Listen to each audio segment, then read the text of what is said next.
Welcome back. This is your feel-good breakfast show, Expresso, on SABC3. Now, while winemaking is a practice widely revered around the world, it is also one that carries the weight of apartheid and colonialism in South Africa. The Colour of Wine, a documentary by acclaimed director and actor Akin Omotoso, which is currently showing at the 2018 Encounters Documentary Festival, explores how a group of people are bringing transformation to this industry, one glass at a time. And Akin is here to talk to us about that. So I want to say, Akin, cheers. Cheers. That's the way, but cheers. Where's the... Oh, you can't really cheers without it. Oh, just not a lot of superstitions that go along with that. I know it's morning, but you know. But great to have you here. Thank you for having continuing me, to tell incredible stories. Thank you. And this year with The Colour of Wine. So tell me about where that decision to tell the story of South African colonialism, apartheid, and its effects through the art of winemaking. No, thank you. Yeah, the project was sort of brought to us, and by us, I mean my co-producer, Harriet Perlman, and Retabile Matobi, by Victor Dlamini. Yeah. And there was a group, the Khalifa Foundation, which is run by Sitembiso and Manana. They wanted to explore the history of the country, but they wanted to explore it in a different way. Mm-hmm. And the wine industry was the way in which they thought would be a good way to do it. And they asked whether, you know, I'd be interested in doing it. So we started in 2015, doing a bunch of research on the industry. And out of that research, it just seemed like a way to talk about our country through a product that everybody, for the most part, really enjoys. Yeah. So it was just a way of, how do you tell stories of a country that still feel fresh and that still feel relevant? Yeah. And when you look at an industry like the wine industry, it just felt like the perfect way to look at our country on a micro and a macro level. Yeah.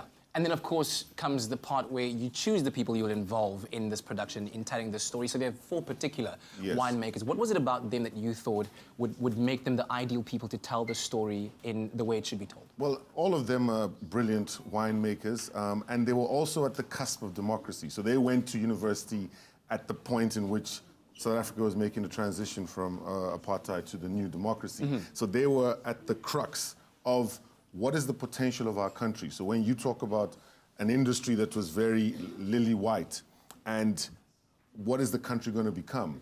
These 4 students were going to universities that traditionally never had black students. Mm-hmm. Wine, in terms of African culture or South African culture, has a very checkered past, and that's being polite. Mm-hmm.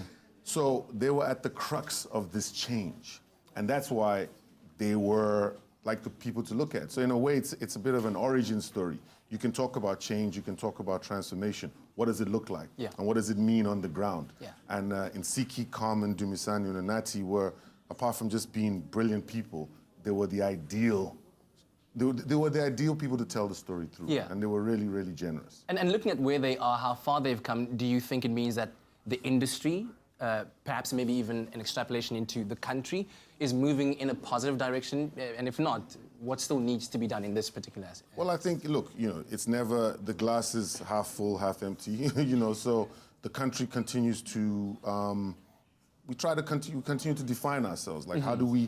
how do we become the kind of society that we want to see?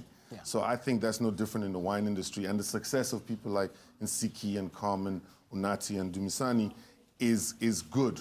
But it's definitely not a place where you say, oh, we can now sit back. There's still a lot to be done in not just the wine industry, but in all our industries in the country. So in a way, again, it's a way of looking at, yes, there's some people who, despite all the odds, none of them, apart from Carmen, ever thought of wine as a career. Yeah. You know, a few weeks ago, Nsiki was in New York selling her wine. Carmen exports her wine today. But at that time, wine was not even an option. So for them to have come out and be as successful as they are is a good thing.